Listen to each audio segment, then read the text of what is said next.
Controversy. Someone was in the front page of the LA Times that some kids coming home from a rave had crashed their car. Well, how many people coming home from basketball games and football games fighting and after the bars close?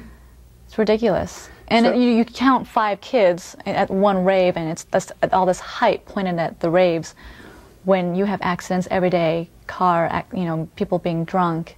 Libertarianism is part of both the other major parties. There is a libertarian wing of the Democratic Party and a libertarian wing of the Republican Party, and those are the live and let live liberals, the live and let live conservatives, the people that basically think that their liberalism and their conservatism is a matter of personal choice, and you shouldn't try to make a bunch of big government programs and laws and regulations enforced by police to try to make everyone else be more conservative or more liberal, whether it's on an economic or a social level.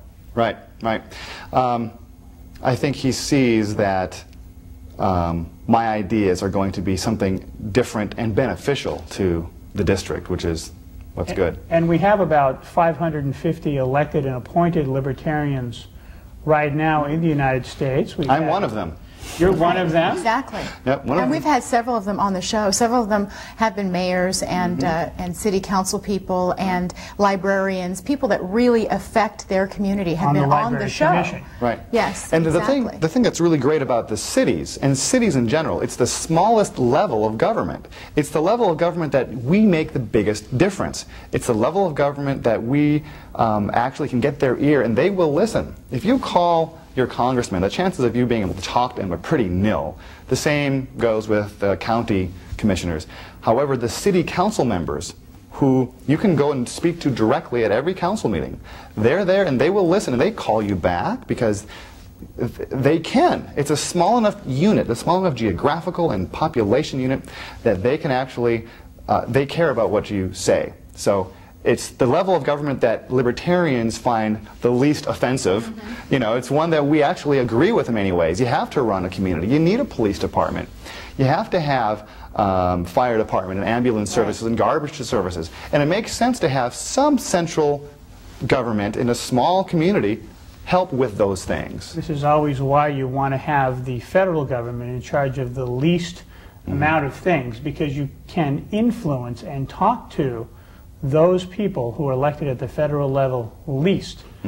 On the local level, you can actually go out to your city council and speak to people. And we've had many libertarians elected to city councils and mayors of somewhat large towns. Bonnie Flickinger was the mayor in Moreno Valley. Art Olivier was the mayor of Bellflower. We've had Sandy Webb, who was on the city council in Simi Valley. So we've had quite a few, and there are many more being elected all the time. Tom Tryon is the county supervisor here in California. And we also have a district attorney here in California as well. I think there are 47 district attorneys, and our district attorney that's a libertarian was just re-elected for the second time? Second time.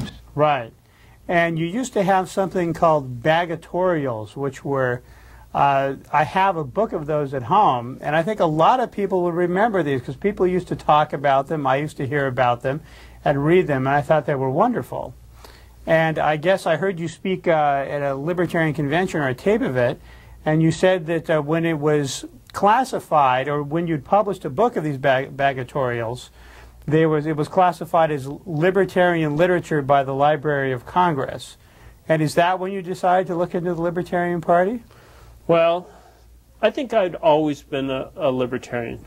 That if you go through and you say, okay, what do you believe on? It's obvious that more freedom for people is better than less freedom. And you look at the choices, and maybe you read Ayn Rand when you're in high school or something, and it just made sense that people ought to govern themselves as much as possible. So I was never registered as a libertarian until we ran Proposition 28 on the California ballot 3 years ago. So tell us about that. You tried to repeal what affectionately came to be known as the meathead tax. Can you explain a little bit about what that was and why you tried to recall it? Sure. This is a kind of a shaggy dog story. I'll make it short. Rob Reiner wanted to be a big deal in politics. And so what he did is said, I really want to do something for young kids. That early childhood development is so important, but that's going to take funding. So he went through Sacramento and tried to get funding. Nobody could do that. He went on the Today Show, and longtime politician saw him and says, I got just the idea. We'll put a cigarette tax and an early childhood development thing together. It's a winner on the ballot. And so that was in November of 1998. Mm-hmm. Well, it passed by only a few thousand votes. And so we put something on the ballot just to repeal the amount of the tax. Mm-hmm. And so we went out, and with only about $100,000, we went against $15 million of Rob Reiner and the state's money. Mm-hmm. And we ended up getting about 3 cents a vote. Okay, so you think the guy's a big loser.